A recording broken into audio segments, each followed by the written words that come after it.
Capitol machine keeps on churning along as Senate bills on vaccines and employment have moved to the House. Our Jay Burr has more on what was discussed today, and Jay, what's next as well.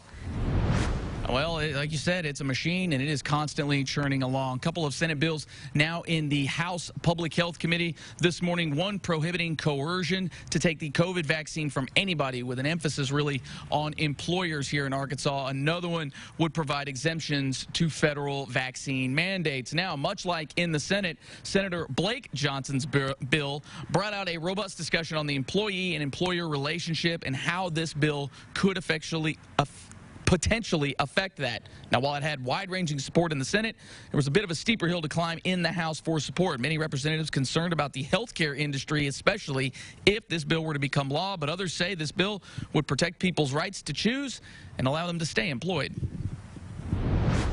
It's simply a government overreach into the employee-employer relationship and imposes unreasonable mandates on private businesses. We have honored individual liberties and freedoms, and with flu vaccines, religious exemptions have been honored, but they're not being honored with this vaccine, and that's why we're here today.